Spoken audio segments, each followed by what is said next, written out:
Yung ibig sabihin po siguro ng ating Pangulo na i-civilianize ito ay hindi naman po mawawala ang military component. Ngunit ito talaga ay para magkaroon tayo ng epektibong jurisdiction and control over this.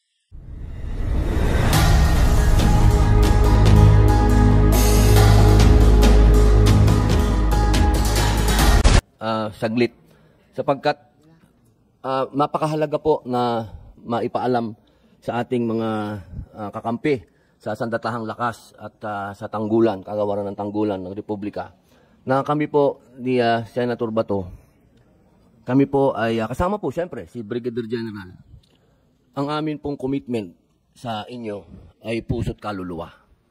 Yan po ay napatunayan na po namin sa maraming pagkakataon. At kung meron man po sa mga pagkakataon na parang ang dating ay kami sinasabi ay hindi po mapabor, ay hindi po, wala pong katotohanan yun. Maling akala. Napakamali po yun. Sapagkat malinaw naman po ang mandato ng bawat isa sa atin. Kayo po ay nasa Sandatahang Lakas, kayo po ay nasa Tanggulan ng Republika, kami po ay nasa Senado. Ang amin pong tinitingnan ay yung national interest. At lahat po yan, natatapos po yan kapag tinawag nyo na po kami bilang isang reservist. Iiwan po namin lahat ng patungkol sa pagiging senador namin kapag tinawag nyo na po kami. Pero po hanggang kami po ay nakaupo pa rito, hayaan nyo po kaming balangkasin at tingnan ang lahat ng posibilidad na pangalagaan po ang ating bayan. Yun naman po ay hinihingi namin po sa inyo, at kung meron po kaming mga katanungan, hindi po yun ibig sabihin na kami kumukontra po sa inyo. Kami ay 100% na kasama po ninyo. Kailangan lamang po na panindigan namin ang aming mandato. Maraming salamat po. Ang una ko pong katanungan, Chairman. Yes, go ahead. Opo, ang ating pong mahal na Pangulo na Bongbong Marcos ay nagpahayag po sa pamamagitan po ni kasamang Jonathan Malaya. Ang sabi po niya ay i-civilianize natin ang approach sa Ayungin Shoal. Ano po ang naging reaction po ninyo, Secretary, mahal na kalihim at kaibigan? Thank you po sa ating mahal na senador at kaibigan.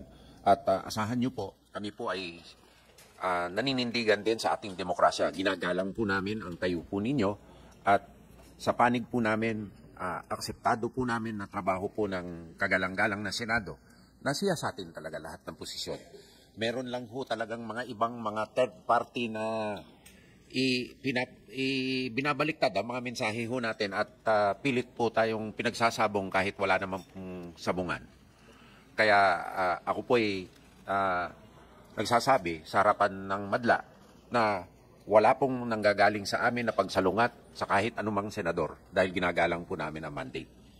Yung ibig sabihin po siguro ng ating Pangulo na i-civilianize ito ay hindi naman po mawawala ang military component. Ngunit ito talaga ay para magkaroon tayo ng epektibong jurisdiction and control over this. Ngunit ang katunayan lang po, military vessel po ang nandoon, yung BRP Sierra Madre. Kaya kailangan po na aming ipagpatuloy ang pagpapanatili na maayos ng mga tao dun sa loob at itong patunay na kinokontrol po natin ang Ayungin. So, ang amin pong mandate dyan is to support yung Sierra Madre at kung ano po ang inisyatibo ng ating Pangulo at mga plano ng National Security Council tungkol dyan na kami miyembro, susuporta po kami. Linaw po kasi nung naging posisyon ng ating Pangulo na gusto niyang kung ano man, kung meron man escalation ay bumaba. Yun po ang nakikita namin na kanyang posisyon. Pero eto po ngayon nagsalita kagabi. Napanood ko kagabi yung foreign minister ng kapitbahay natin. Opo, ang sabi niya parang pinoprovoke daw natin lagi sila. Medyo naguluhan po ako dun sa sinabi niya. Ano po ba? Sino po ba talaga ang nagpo-provoke? Sila o tayo? sa mahal nating kaibigan, Senador, hindi po tayo nagpro-provoke sa kanila. Ang ginagawa lang po natin, na matagal na po, kaya nga po gusto natin baguhin ang plano ng pag-iisip natin, nagre-react lang tayo sa ginagawa po nila. So sila po nangunguna. Sila po ang humaharang ng ating mangingisda. Sila po ang naglagay ng barrier doon sa Scarborough. At nung nakapasok na nga po ang ating mga fishermen, ayon sa mga ulat po sa amin, ang laki po ng kanilang nahuli na isda. Sila ho ang nagpro-provoke, hindi naman po tayo. Tayo po'y nagre-react. Ngayon po, ang aming pong pagbabago ng palaisipan, ng kaisipan sa armed forces, wag na ho tayo magpa-provoke. Humanda na lang tayo na wag na nila tayong provokin kasi atin naman po yan sa ilalim po ng international law. At kami po ay hindi tutol sa pag-uusap. Kailangan po ng diplomasya dito. Ngunit, dapat sang-ayon po ito sa prinsipyadong pag-uusap, open and transparent. Para wala pong masasabi na may binulong, tapos nagtuturuan. So, sa amin lang po, ay gusto lang po namin suportahan ang whole of government approach natin. Ngayon, sa panig naman po natin, nakikita natin, itong West Philippine Sea po ang focus. Pag hindi po natin pinatatag ang ating sandatahang lakas, baka naman po sa Philippine Rise mangyari pag naunahan tayo. Kaya po kailangan unahan na po natin. Maraming salamat po. Mahal na kalihim, kasi dito po sa sinabi niya, tayo daw ang naghahanap ng gulo. Gulo din ito. Meron po akong isang lamang po, kasi sabi niyo, maghanda po tayo. Yun po ang matagal na po naming sinasabi, mahal naming kalihim sa ating mga kababayan, na sana ay gawin na nga natin talaga yung paghahanda. Pero hindi po namin nararamdaman, una dito po sa bulwagan ng Senado, sapagkat hanggang ngayon po nakabingit pa rin yung aming mandatory ROTC. Opo, ano po ang ginagawang hakbang na ang DND at ng AFP para makumbinsi po yung aming ibang mga kasama dito sa Senado na siya pong nakalulungkot pong isipin na kung sino pa yung maraming mga patutsada patungkol sa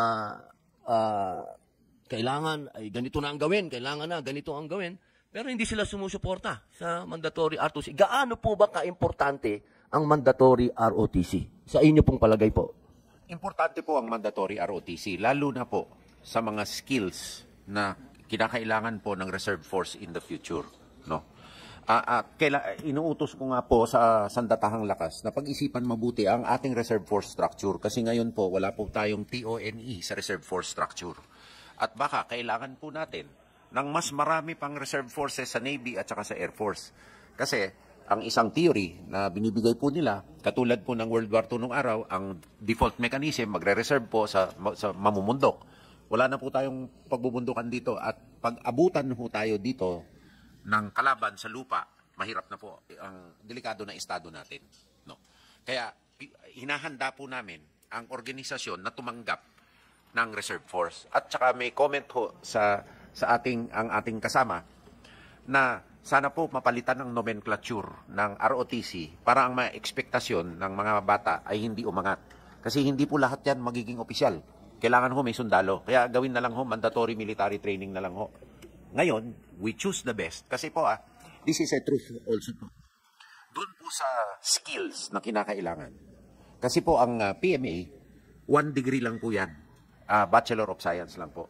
Kailangan po ng multidisciplinary na armed force kasi kailangan natin ng computer science dyan. Kailangan po natin ng engineering, project management, psychology, international relations para ho sa skills. Galing ho yan sa OCS, sa Reserve Force at sa ROTC.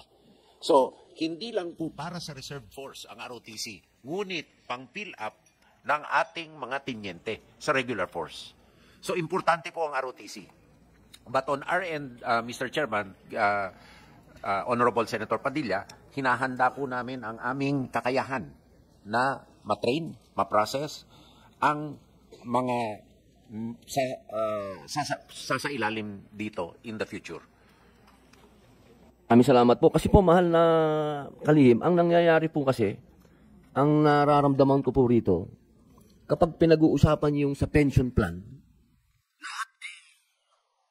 attentive. Pero pagdating sa mandatory ROTC, medyo malungkot eh. Nalulungkot po ako, hindi ganun kainit ang reception nila dito. Pero sa inyo na po nang gagaling, kailangan na natin maghanda. Kaya po sana maging senyalis na po ito para ang buong Senado po ay sumuporta dito sa mandatory ROTC o mandatory military training. Yan din po talaga